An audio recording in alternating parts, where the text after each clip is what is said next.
Now, let's get this show on the road. In this edition of our Service Solutions series, we're joined by Ecolab Life Sciences for an in-depth look at the landscape surrounding current good manufacturing practices related to cannabis and how the lack of clarity at the federal level here in the United States complicates a vital process every grower or producer must take into consideration. Because cannabis is not legal for commerce under federal law, the FDA, has not defined GMPs for cannabis or cannabis-containing products. That leaves the cannabis processor with no specific guidance on GMPs, cleaning, or cleaning validation. At the same time, the cannabis customer is likely operating in a regulated category. So what is a cannabis grower or processor to do? Well, luckily, we have an expert here with us today to answer just that question. I'd like to welcome Susan Youngquist, the Technical Consultant and Validation Manager at Ecolab Life Sciences, to the virtual stage. Welcome, Susan. How are you doing this afternoon? Thank you, Brian. I'm doing great. Fantastic. Well, we really appreciate you joining us today and presenting this fantastic program to our network. And before we kick things off, why don't we tell the audience a little bit more about your background and expertise? Susan Youngquist brings 35 years of experience in the personal care and dietary supplement industries, holding positions in manufacturing, project management, research and development, as well as engineering. Throughout these roles, Susan has led development, execution excellence, and been on the other side of implementing CGMP cleaning processes and establishing complying cleaning validation programs. At Ecolab, Susan supports North American customers across the personal care, dietary supplements, and cannabis industries, and her key areas of expertise include supporting GMP audits, cleaning process assessments, cleaning validation consultation, and cleaning validation product management. Susan is a thought leader in extracting pharmaceutical standards for best practice application in less regulated industries and has successfully applied this thinking to help large matrixed organizations implement new protocols and SOPs. We're very excited to have Susan joining us this afternoon to present today's session entitled Service Solutions, Cleaning Validation in the Cannabis Industry, being presented by Ecolab Life Sciences. We'll turn it over to you to kick things off from here, Susan. So please activate your screen share and take it away from here. All right.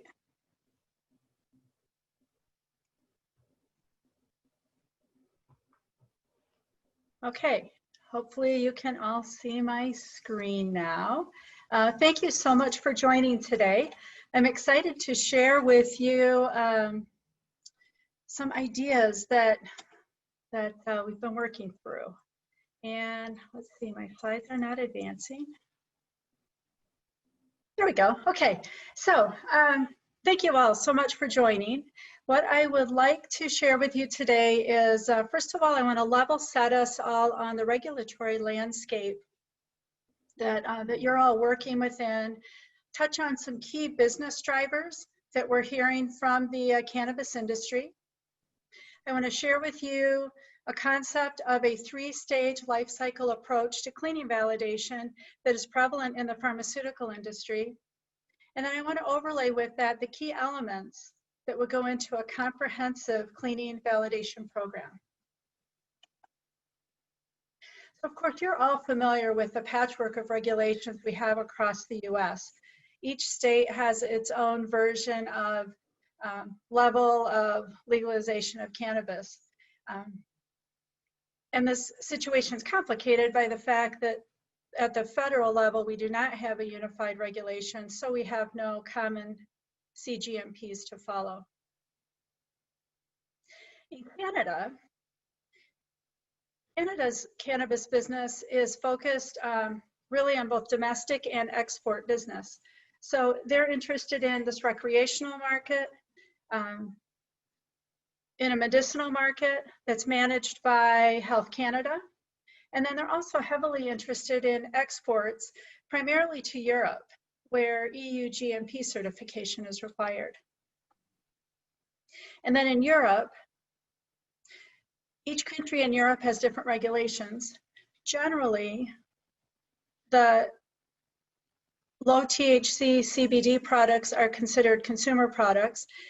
Medicinal marijuana is generally the flower or a full spectrum derivative of cannabis. And then across different countries within Europe, some countries it's legal to sell, other countries it's legal to grow and produce.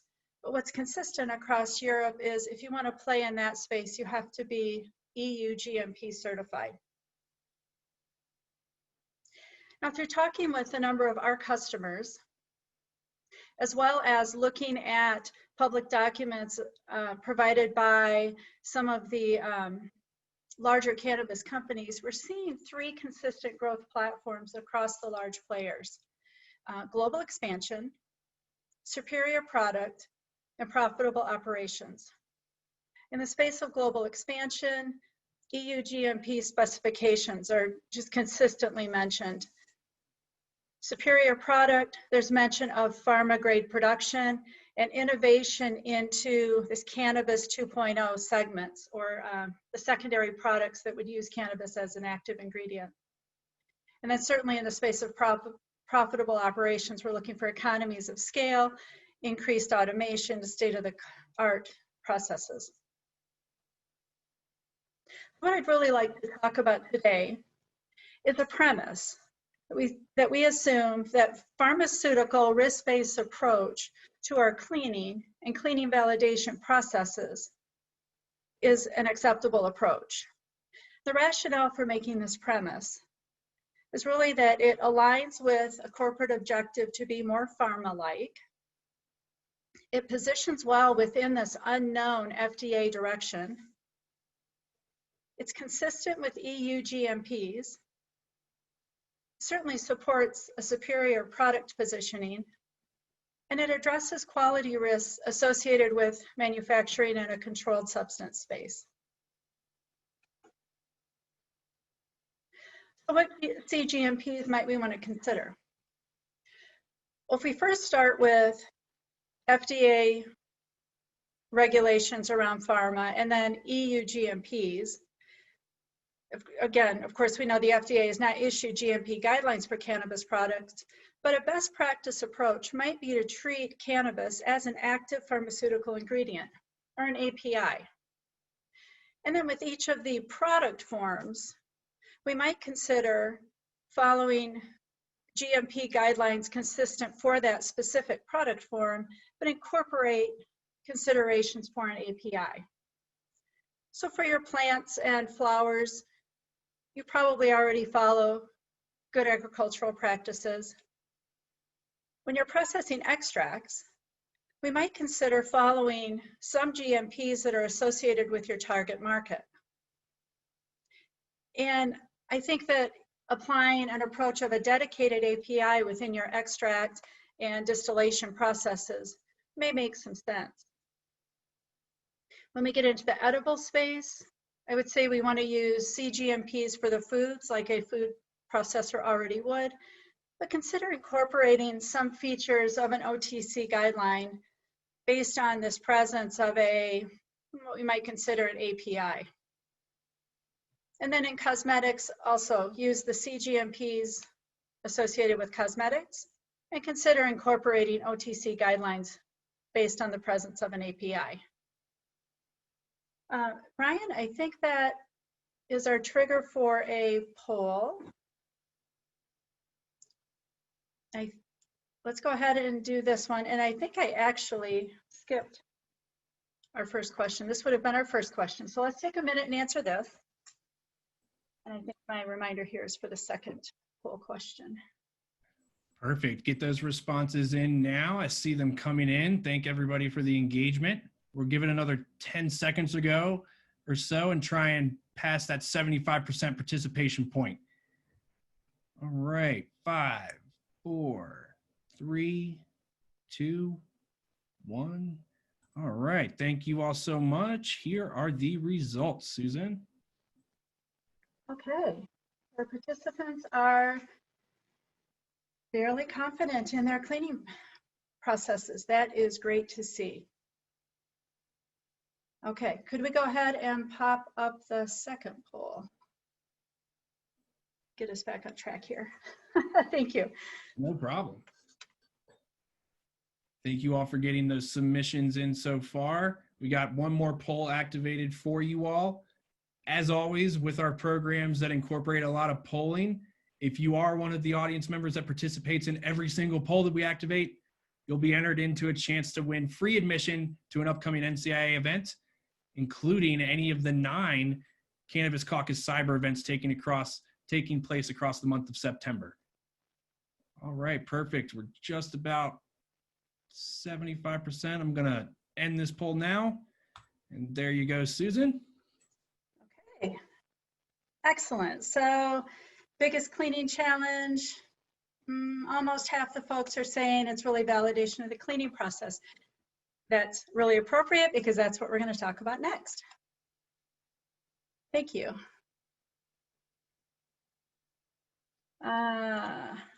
Okay, so as I mentioned, our premise is that we're going to apply pharmaceutical guidelines to a cleaning validation program. So I want to start with going through some of the elements that would be expected in a pharmaceutical space based on regulations and guidances. So the first one is this premise that cleaning validation is required. And we can see from these references, Annex 15 and ASTM 3106, that we're expected to confirm the effectiveness of our cleaning procedure, provide documented scientific evidence. Exactly what cleaning validation does. The next expectation, that a cleaning process must be defined. What this means is that you have written SOPs that are controlled documents and specify the critical steps within your cleaning. Again, a pharma regulated expectation. The detergent must be known and characterized. So we need to specify in our SOPs exactly what cleaning agent is used. And we need to have an understanding of what's in those cleaning agents, the toxicity, how easily they are rinsed. We certainly don't want to have cleaning agents present in our product. Pharma expectations allow us to do a risk-based assessment of our products, group our products together as similar groups, and identify a worst-case product. Then we can validate just that worst-case product and allow that to bracket and cover all the rest of the products in that group, which significantly streamlines our validation activities. Acceptance limits must be set. So acceptance limits are going to specify that the equipment be clean, and we're going to have numeric limits associated with detergent residual, API residual, and micro. Analytical methods must be validated and appropriate. So we're going to establish our analytical methods and have to validate those. Those are what we'll then use to test for those residues. So in summary, as we develop our validation program, relying on pharma guidances, we know that we're going to do cleaning validation. We'll want to verify it's visually clean, verify that our API residue, detergent residue, and micro residue are all within our acceptance criteria. We can use a risk-based approach, so we can group our products and verify the cleanability of our worst-case product. We're going to have written cleaning processes with our cleaning agent specifically called out in those SOPs. And we can have risk-based analytical method selection, specific analytes for the active. We can have non-specific tests where appropriate. And we're going to use, we can use a 10 ppm product carryover limit as a default if we don't have other solid data to carry us. So now when we go into validation, we look at this approach of a 3-stage life cycle. The 3 stages are design and development, qualification, and continuous monitoring. While we go through those 3 stages, I want to overlay the documents that we can develop that provide the documented evidence for our validation program. In particular, we're going to talk about the validation master plan. We'll talk about SOPs, and we're going to talk about our validation protocols and summaries.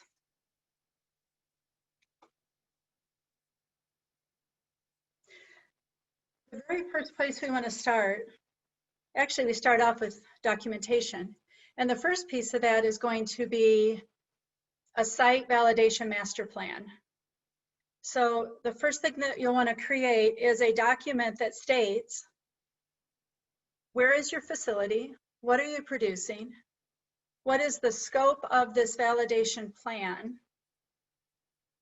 What are the products you make at that facility and on what equipment? And how are you going to conduct your risk assessment? And what is your allowable carryover? And then what documentation will you have in place as you go through your validation execution?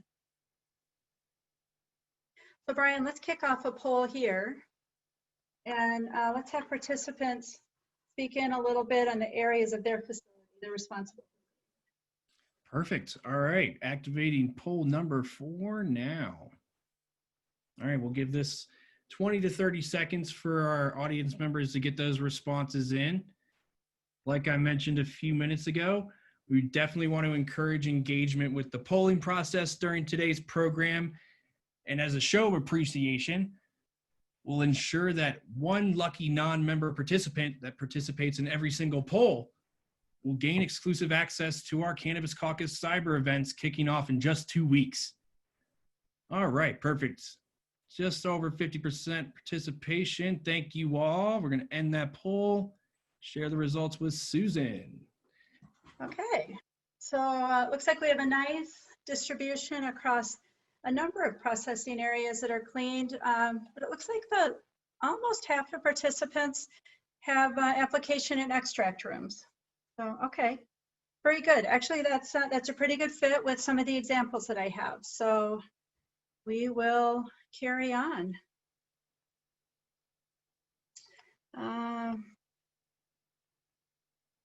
Okay, so the first, where we really start is developing our cleaning process.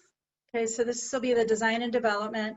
And so we're going to develop our cleaning process, and we're going to provide the documentation and the technical rationales.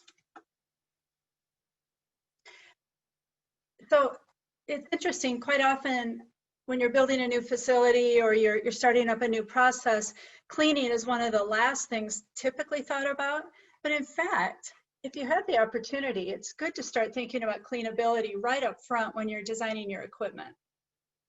So consider your material of construction, the surface finish of your product contact surfaces, designing your system to facilitate effective draining and minimize dead legs. Think about if you're going to clean in place or you're going to disassemble the equipment and clean out of place. And certainly access points for inspection and easy cleaning of the equipment. So if you're fortunate enough to be able to design these in up front, huge, huge benefit. Before I go on, let me mention to you these next few slides that we see. You'll see some bullet points that I'm going to speak to on the left, but you'll also see some regulatory references. So these bullet points aren't just things that we kind of made up. They're really founded in the regulatory space of pharma. Okay, so we have our equipment design in hand. Now we want to go into the cleaning process design. To start our cleaning process design, we need to understand our manufacturing process, right? We need to identify our product soils, define the equipment train and all the product contact surfaces. Identify the critical control points for cleaning, and we'll go into that in a little bit more detail, I think in about 2 slides. Identify the sources of variability. We want to design our cleaning for the worst case soils. If we can clean those hardest to clean, everything else will be easy. You'll want to think about a product cleaning matrix. You might not have to do a full clean with every product changeover, but there might be some products that you can do just a minor clean or a rinse in between. So that's an important piece to define. And you want to think about how clean is clean enough. This is particularly relevant when you have a dedicated API facility like you might have in your extraction and distillation facilities.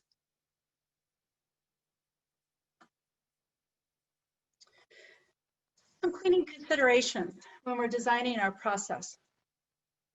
In your growing space, where your growing rooms might be highly susceptible to yeast and mold, you're really concerned about your surface and environmental cleaning to maintain a healthy growing environment. So in that case, verification of your environmental controls might be sufficient. In extraction and distillation, some of your products are really viscous and tar-like substances. It can be really challenging to clean. And quite often, you have very small equipment parts. So we really have to think about, can you CIP those, or are we gonna have to disassemble them and clean them out of place? And I think there's space within an extraction and distillation process where you're always processing cannabis. I think there's space where you can consider that as a dedicated API from a validation perspective. And then when we get into the secondary products, lotions, edibles, oils, clean those products using the techniques for that dosage form, and then have special considerations for your actives. So you might actually need a different detergent than you normally would use just for lotions if you want to make sure you get that cannabis active out of your equipment. Cleaning validation probably is going to be something like a processor would do if they're processing OTCs. Use that same type of approach for cleaning validation. And of course, your API could be any of your cannabinoids that happen to be the active in that secondary product. When we get into cleaning process design and really those cleaning factors you want to keep an eye on, there's some acronyms that we can kind of, or acrostics that we can kind of hold on to that help us remember these critical cleaning factors. So first of all, your times. There's a dirty hold time. How long you allow the equipment to stay dirty before you get around to cleaning it. A clean hold time. After you've completed your cleaning and sanitizing, how long can that equipment sit idle before it needs to be re-cleaned before you go back into production? And then of course your cleaning process times. How long do you need to apply the detergent, or how long do you need to rinse to sufficiently clean your equipment? Action, mechanical action, agitation, impingement, just any of that scrubbing or turbulent flow that can give you cleaning of the equipment. C is chemistry, or your concentration.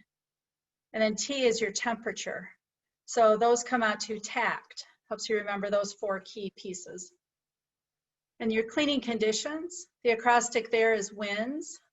So your water quality, are you using city water, DI water, your individual performing the cleaning and their level of expertise or their level of training, the nature of the product or the condition of the soil, and then the surface itself that's being cleaned. And then we keep the success criteria in mind. Visual inspection, always just most important. And then how is your detergent residue or your product residue or your API, your microbial residue, and then have you allowed sufficient draining and drying of the equipment? So these elements all go together to help inform your cleaning process. And then we need to think about the cleaning agent selection itself. So what is the cleaning chemistry that you want to use?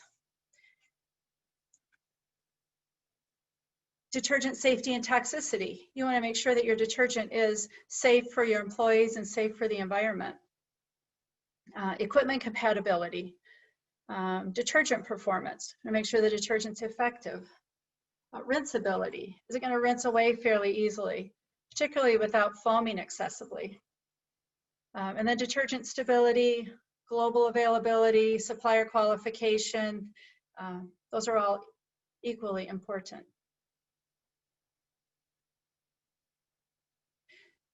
So now we can go into a step of dividing our products into product families, where we break the products down into product types or formulation categories, such as say in a personal care facility, it might be lotions and creams and oils. In an edibles facility, it might be gummies or chocolates. So by grouping products into similar categories, we can then identify that worst case, hardest to clean product and design our cleaning process for that hardest to clean. Some rationales for choosing our hardest to clean product could be, it's just the hardest to clean. Technicians or operators are telling us that. It could also have the highest level of an API, or it could take the highest level of a difficult component, like a flavor or fragrance or a waxy component. Whatever that scientific rationale is, we just want to document it and use it as part of the justification. And then we're also allowed to group equipment. So if you think about different pieces of equipment in your plant, maybe you have processing kettles or reactors, or you might have distillation equipment, or maybe just blending tanks. You have piping, you have pumps. Each of those equipment types can be grouped together, and then your cleaning procedure can be written for that entire group. So all of your tanks might be cleaned in the same manner, following the same SOP. This concept is important when we get into validation in a few slides here. So Brian, let's take a pause here and let's check the participants for what kinds of cleaning methods they're using in their processes. Yeah, sounds great. Okay, poll number 5 coming up. All right, audience members, you've done a great job so far staying engaged with the content in the program. This is the second to last poll.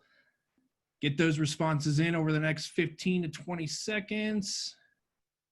Appreciate that. Oh, we're starting to see a winner come up here. 45% on one single response. All right. Give it another 5 seconds. 3, 2, 1. Thank you to the 50% who participated. Here are the results. Okay. A lot of spraying and wiping surfaces by hand. All right. That is very good to know. Okay, a little bit of clean in place, a little bit of manual cleaning. All right, very good.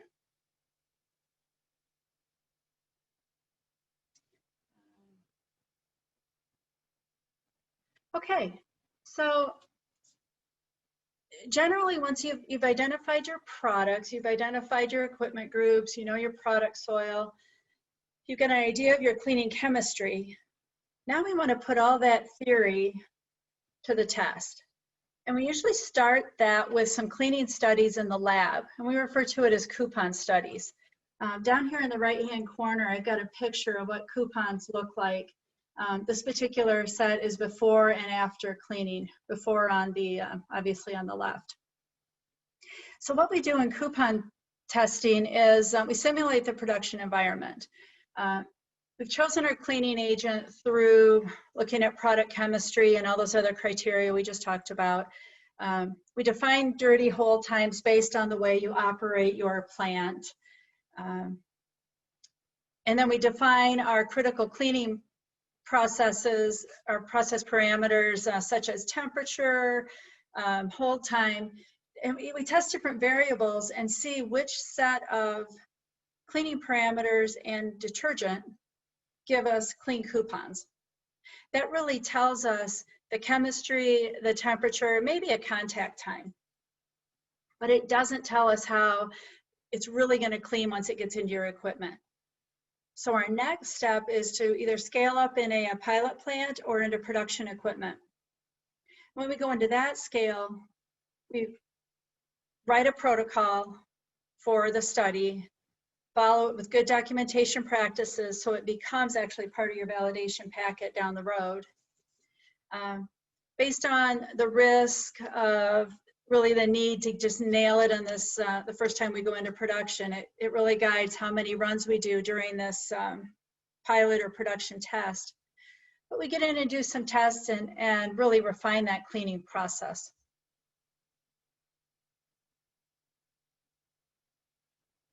When we're doing that studying, we're also looking at how we're going to sample the equipment to assess that it's clean. So we look at things like equipment geometry.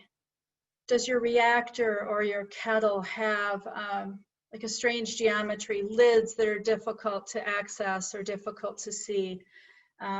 Maybe hard to reach areas like inside a distillation column or a hard to see area behind a baffle. We also look at MOC, material of construction, and maybe the percent contribution that different material of construction has in the overall surface area. So you might have a soil that sticks on a Teflon paddle or a silicone paddle more significantly than a stainless sidewall. So we take all these considerations in mind when we're doing our cleaning development and figuring out where to view and assess. So once we've done all the lab scale testing, done our detergent selection, all the lab studies and the pilot plant study, we write a cleaning procedure or an SOP.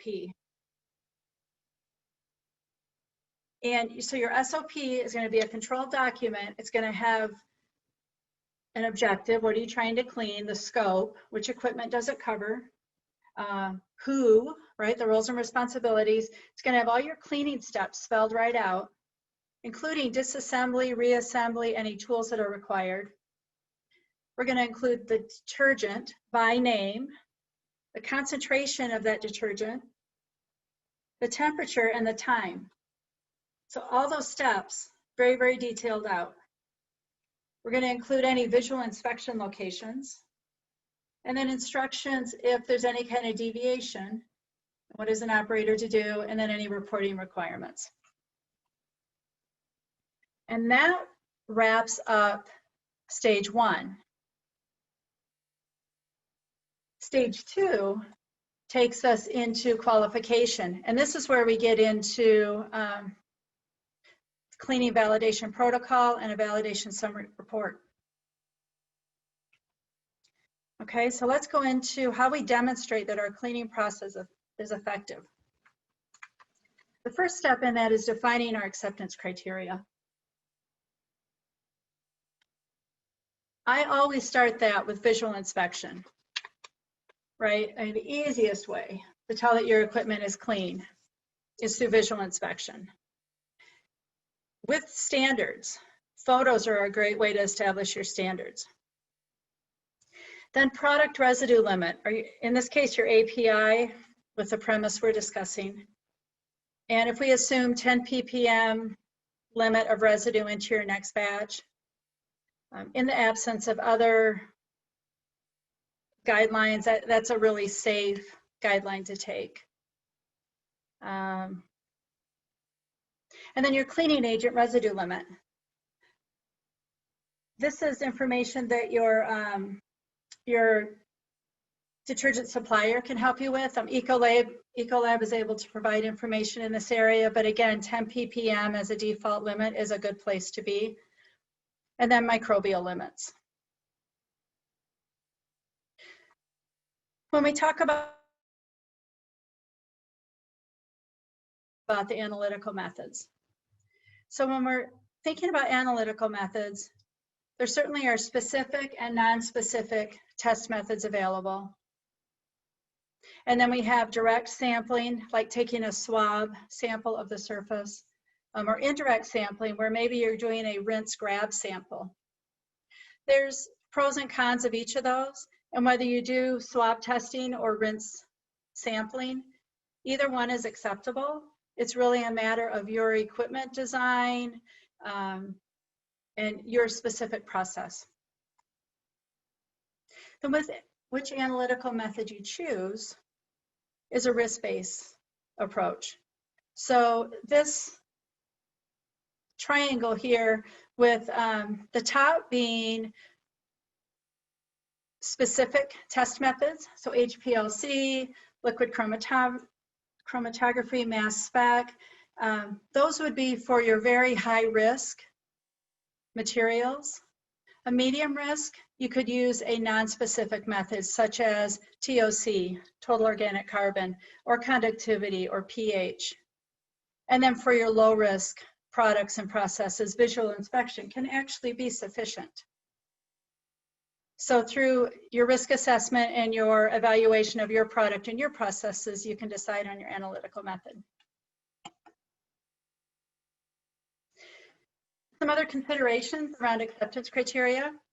As I mentioned, both swab and rinse samples are acceptable.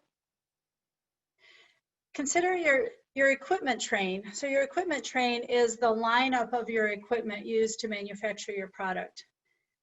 When you're calculating your allowable carryover, if we say 10 ppm is acceptable in your next batch, it is acceptable, and I recommend calculating your worst case equipment train, your worst case surface area, and assume that your 10 ppm in the next batch is contributed from that worst case surface area going into your next smallest batch size. And if you're able to acceptably hit that criteria, then you'll be safe for all the rest of your processes. So from all of these elements we've just walked through, these all piece together into a cleaning validation protocol. So in your validation protocol, again, objective and scope, roles and responsibilities, who's doing which steps. You spell out what is your validation approach and your rationale. Describe your equipment that's used. This is a good place to describe your equipment grouping, and you define which, say your equipment group is a number of processing tanks and you're going to target one tank, which is your worst case. Your product groups are spelled out in your validation protocol and your worst case product is listed. You want to list your relevant SOPs. How many cleaning cycles are you going to have to perform? What is your dirty hold time and your clean hold time that you're testing? If you do campaign manufacturing, so campaign batching is where you make, let's say, 2 or 3 batches in one vessel without cleaning in between. So you make a batch, dump it, make the next batch, dump it. So after 2 or 3 batches, you may have layered on your soil. If you operate your process that way, you want to include cleaning after a campaign as part of your validation. You want to make sure that you verify that the cleaning steps are performed. So that's going to look like a step-by-step listing of those key processes and someone signing off that each step was performed. Any sampling locations and how the sampling's done, your acceptance criteria, analytical methods you're going to use, what's your deviation management going to be, what if something doesn't come out just perfectly, how are you going to handle it, and then any routine monitoring after that. There's a lot listed here. Once you've created this validation protocol, it becomes your roadmap for executing the validation. If this is written properly, you follow this protocol just like a recipe, follow each step, and fill in your data. Probably end up with a binder or very large file of data at the end of that. Then your next step is actually writing your summary report. So your summary report is going to recap all the information that you collected when you executed your validation protocol. It's going to have the results, all of your data included in a summary format, maybe some data analysis. If anything deviated, you're going to include those deviations and a resolution. And your conclusion. Was the process validated at the end of the exercise? And that really becomes your validation packet.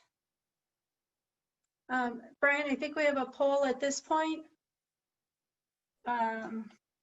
Yes. Yeah. Poll number 6 is getting queued up now. Like I Thank you. mentioned in the chat window, if you did miss responding to any of the polls earlier and you're really interested in securing those exclusive passes to our members only events taking place later this month, please pose a question to the Q&A board and you'll be entered in to win that chance. So I'll launch this poll now.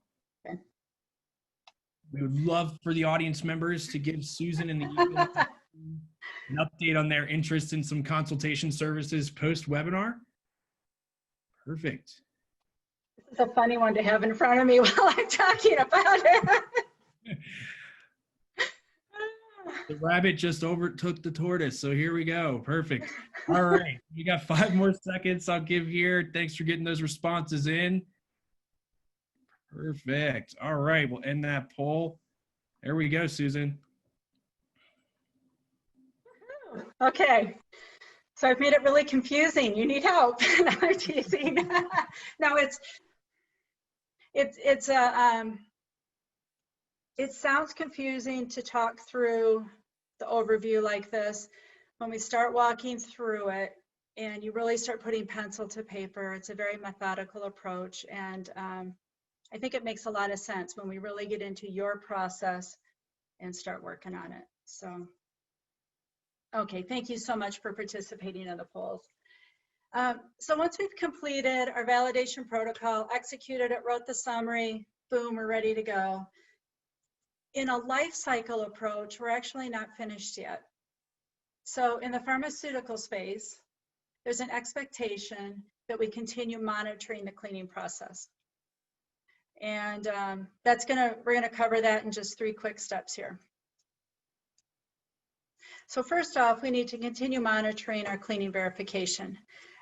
We need to monitor that those critical cleaning parameters are managed, that we're hitting the temperatures, hitting the concentrations that we need. We're going to track the data trends. There might be some opportunities for inline monitoring. We're going to do logbook reviews. And if there's any cleaning failures, we need a root cause analysis because we had validated cleaning processes. We got to figure out what happened that a cleaning failed.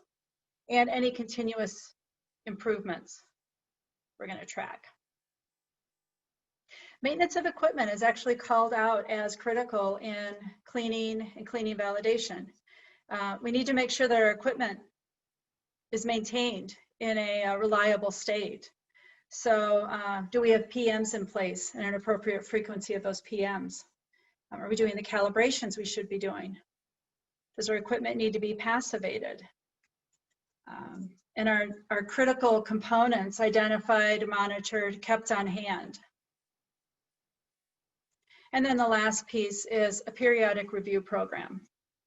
So a question I frequently get is, how often do I have to repeat my cleaning validation? And actually, if you have a periodic review program in place, your revalidation can be satisfied through your periodic review. So if you have, say, an annual periodic review where you go over all your change controls that were done relative to cleaning, you look at your cleaning records, you review your cleaning failures, review your batch records and your cleaning SOPs and make sure they're still all up to date. That could get you through for a few years with an annual review. That decision to use an annual review of the data or do a revalidation every number of years, that was actually entered back in your site validation plan that we talked about as the very first document. But then keeping up on this periodic review keeps you in compliance. So over the last half hour, 45 minutes, we've talked a bit about the regulatory landscape and key business drivers in your industry. We've gone through the elements of a 3-stage life cycle approach to cleaning and validation. And we've talked a bit about the key elements key documents that would be in a comprehensive cleaning validation program. And I hope that through this journey, you're able to agree with me that a risk-based pharmaceutical guideline can inform an effective cleaning validation program for the cannabis industry. So I thank you very much for your engagement. And I think at this point, we can open it up for questions. Yeah, fantastic. So why don't we pull up the Q&A board here.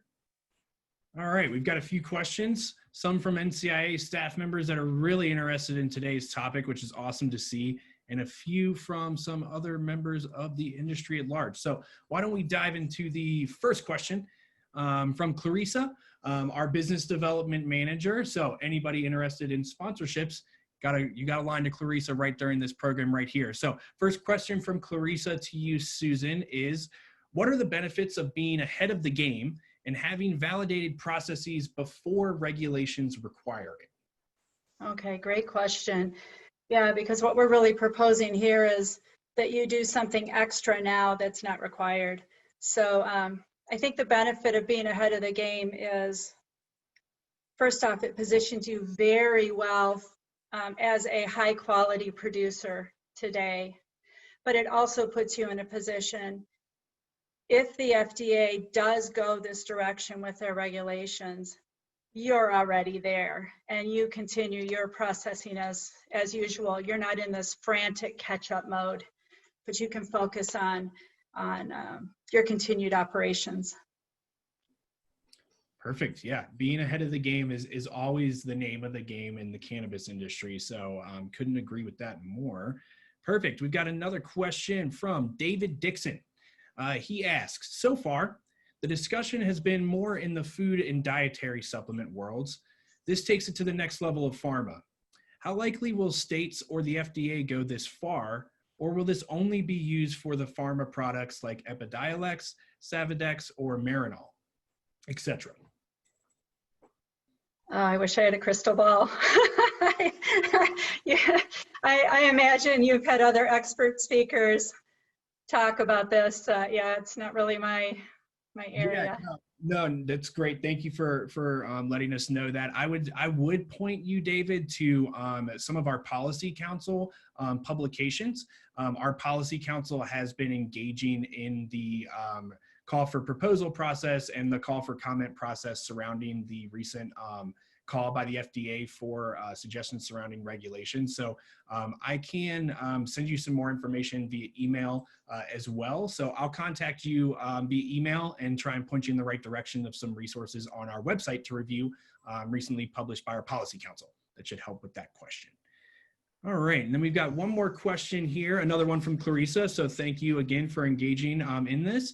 I think that this might have already been touched on a little bit by you, Susan, but why don't we just dive back into this? So with cannabis regulations changing so rapidly everywhere, how often does one have to update the C in the CGMP to make them current as a best practice? I know that you touched on an annual review process. Yeah, so it was an annual validation review. I think the key is to stay in touch with industry bodies and be watching for any updates as regulations come out, keeping an eye on those regulations. I think the challenge right now is we don't have CGMPs from the FDA for the cannabis space. So yeah, so that's the whole premise of this discussion, finding something to grab onto. Exactly. I know we recently held a discussion on the viability of interstate commerce regulations. And, I think the key takeaway from that session as well was similar of, let's try and build a framework within the industry before we ask, for the federal government to come in and lay something on top of us. So, I think that, trying to establish those current good manufacturing practices across the board before the FDA actually comes in would be, again, something suggested and recommended from this session. Perfect. Well, we've got a few more minutes. So why don't we, okay, perfect. We got another question that just came in from Jermaine. So thank you, Jermaine. He asked, are customers to cannabis companies starting to perform audits with CGMP requirements along with requirements of cleaning validation, even though there are no regulations that exist surrounding that? I believe so. And I think particularly customers who are making products, other products that are OTCs, where a customer might have a regulator come in their facility, they want to know that their ingredients that they're bringing in are made to similar quality levels. So yeah, I could definitely see that happening. Yeah, great. All right, perfect. We hit the critical mass with the questions. They're starting to come in here. Perfect. Okay, so we just got another question from Andy. So Andy asked, is Ecolab involved with ASTM's D37 Committee on Cannabis? Is that something that you could speak to, Susan? I do not know that we're involved in that. Okay. We can Great. certainly take note and check into it. Yeah, definitely. So yeah, if you have any more information on that committee that you'd like to pass along to Susan or any of Ecolab's other staff members that are on the call, please do reach out to us, Andy, and we'd love to have a further follow-up conversation on that topic. Yeah, thank you very much. Yeah, perfect. And then we've got another question from Tad Acker. Oh, perfect. And Andy commented with the committee link. So perfect. We'll pass along that to the panelists post-session to have a further follow-up conversation. Tad Acker asked, is there a reasonably priced piece of equipment that measures PPI for swab and or rinse available on the market? PPI. I don't know what that refers to. Tad, if you're still here, are you able to give us a little more feedback? I'm sorry. Oh, no worries at all. We speak in acronyms here at NCIA. Recently realized that it doesn't translate outside of our own little circles sometimes. So Tad, if you're able to follow up in the chat window with a follow-up onto that question, please do. Yeah. If not, we'll move on to another question. Or he could email me later if that's helpful. Sorry, Tad says, sorry, he actually meant to write PPM. So that there you go. price piece of equipment that measures PPM for swab and or rinse. Sorry about that. Yeah, I think it's dependent on what analyte you're testing for. If it's for one of the cannabinoids, I actually do not know that. For detergents,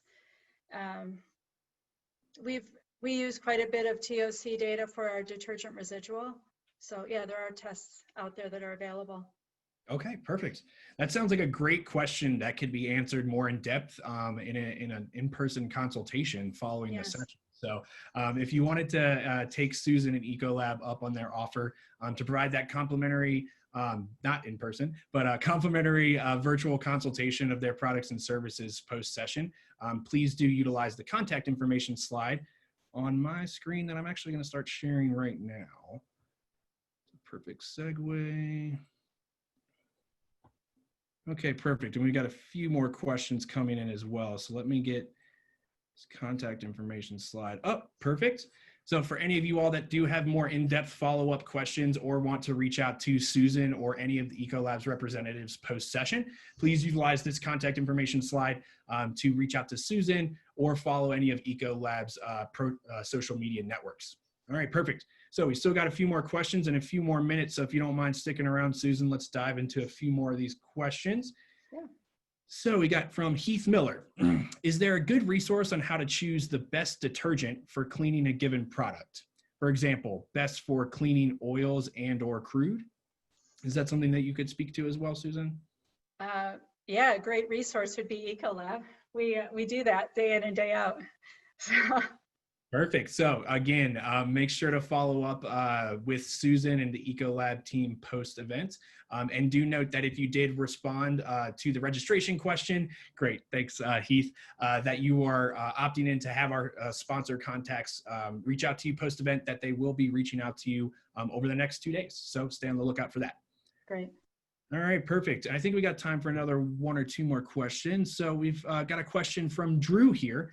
His question is, any advice on cleaning oil and distillate? There are times where material is spilled on the floor and people track it across the entire lab, making it harder to clean and stay clean. Was there anything that you dove into in your program that could really touch on that and answer his question there, Susan? Gosh, I feel a little bit like a broken record, but again, Ecolab does have products that are designed for cleaning floors, and particularly some of those oily soils that can be so difficult to keep off a manufacturing floor.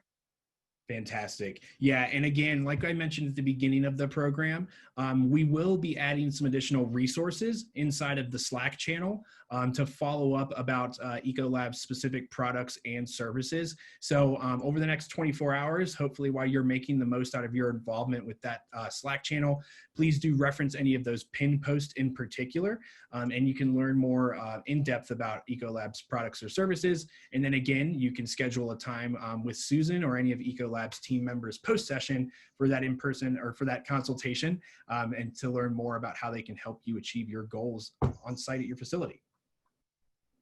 All right, perfect.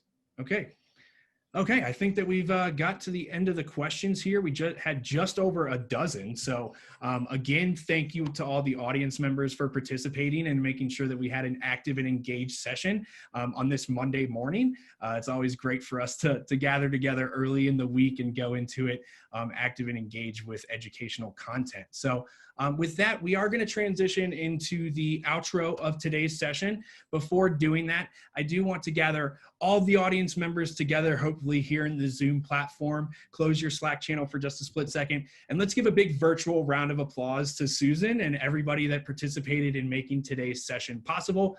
If you're in the audience pool, raise your hand to indicate that you have a question, and that'll help us gauge some feedback from the audience members on their appreciation of today's session. So perfect, awesome. Well, thank you all so much for participating in today's session. Stick around for the next 2 to 3 minutes. We're going to give you a quick tease and of some upcoming activities that NCIA is engaged in. And as always, we'll conclude the session with our end of event NCIA member appreciation credit sequence. So stick around for just a few more minutes. All right, tomorrow, if you all haven't already signed up, we have just over 100 people pre-registered, which is fantastic going into this inaugural session. I'd like to announce the debut of NCIA's new Catalyst Conversation Advanced Webinar Series. This is curated to give enrollees in our Social Equity Scholarship Program the opportunity to network and gain access to valuable knowledge that will help them excel in the cannabis industry. In case you missed it, NCIA recently rolled out a social equity scholarship program over the past few months, which has now enabled nearly 100 social equity program applicants from across the U.S. the ability to gain complimentary NCIA membership and exclusive free access to all of our NCIA in-person and virtual events over the next calendar year. This new webinar series is designed to help them make the most out of their involvement with the program, as well as distributing this much needed knowledge to anybody else across the US who needs to get this knowledge before diving into the industry. In this inaugural Catalyst Conversations webinar, we'll explore the current state of social equity programs within the cannabis industry across the country, and attendees will hear firsthand from regulators in different jurisdictions, including California, Massachusetts, Oregon, and Colorado. You can head to NCIA's website by following that short link that you'll see there to sign up today. As mentioned, this is open to all applicants of NCIA's Social Equity Scholarship Program. However, the inaugural edition is open to the public as well and will come free of charge. So please do participate in tomorrow's session. It's a one-of-a-kind session that is really bringing together these different regulators from across the US for the first time to have a frank conversation on what's working, what isn't, and what they see as the major problems that need to be tackled next. Moving from this session, this will be a monthly series specifically catered on diversity, equity, and inclusion topics. Our moderator of this session, our business development and diversity, equity, and inclusion manager, Tahir Johnson, who some of you all might be familiar with from our weekly podcast, the Cannabis Industry Diversity Report. We'll be hosting and moderating this session on a monthly basis. So if you have any suggestions on speakers or want to reach out to learn about how you can support the success of this series as a social equity benefactor, please do reach out to Tahir Johnson at any time at Tahir, Tahir, at thecannabisindustry.org. And again, as I mentioned, sponsorships are available for that upcoming session, which is being sponsored by Bridge West CPA. So really appreciate their support of our inaugural session tomorrow afternoon. But there are a number of sponsorships still available for this sessions, as well as a number of other sessions across the board in our Industry Essentials webinar program this fall. So if you have any more questions about how you can associate and align yourself with the most trusted voice within the cannabis industry, please do reach out to our business development team today to learn more and discuss those options. And then finally, as mentioned a few times during the program, we are going to be debuting another round of members only Cannabis Caucus Cyber networking and educational events starting over the next 3 weeks, taking place across the country virtually and coming right into your living room. If you missed the Cannabis Caucus Cyber event debut in June, we took what all of our NCIA members have loved over the last 4 years with our in-person Cannabis Caucus events and reformatted them into a one-of-a-kind virtual experience. You'll gain valuable insights from regional cannabis industry leaders, as well as our government relations and executive team, followed by an exclusive live musical performance broadcast directly into your living room, where we'll be showcasing a number of do-it-yourself recipes for cannabis-infused appetizers, mocktails, and cocktails. All during that process, we engage people through multiple platforms as we did today, including Zoom and Slack, and encourage our participants to share in the consumption and creation process of all those fantastic recipes. So this is a really one-of-a-kind virtual event for NCIA members only. So if you haven't joined NCIA today, of which I think there's about half of the audience today, please do consider joining NCIA after this session to gain exclusive access to those virtual events. And with that, I want to conclude today's session by once again thanking all of our panelists and our participants in today's program. Please complete the attendee survey after leaving the meeting room. You'll all be directed there in your browser. That will grant you immediate access to a PDF version of today's presentation. And then all of the NCIA members will gain exclusive 30-day access to a formatted recording that will be posted inside of our members-only community platform, NCIA Connect, post-session. If you are not currently an NCIA member, stay on the lookout for this recorded session to be posted to NCIA's webinar archive within 30 days. And do consider joining NCIA in between that window to gain exclusive access to this fantastic information presented by Susan and everyone over at the Ecolab Life Sciences team. So with that, I want to thank all of you all again for participating in today's session. And as always, we want to close out the program by showing some appreciation and love for the nearly 24 NCIA member businesses that registered and participated in today's session. Again, if you are not an NCIA member, NCIA membership does grant some complimentary exposure at the end of all of our educational programming. So you can get a free sponsorship just by joining and get a weekly exposure point to all of our membership base. And that is the first way that you can ensure that NCIA's vital community building, advocacy, and educational efforts are as successful as they can be. So stick around for the next 30 seconds to 2 minutes. Show some love to these NCIA member businesses, and we appreciate your participation as always.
Thank you all so much for participating again. We can't thank Ecolab Life Sciences enough, and Susan for presenting such a fantastic session.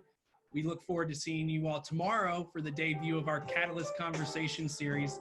Make the most out of your involvement with the Slack channel, and we'll see you next time. Bye-bye. Thank you.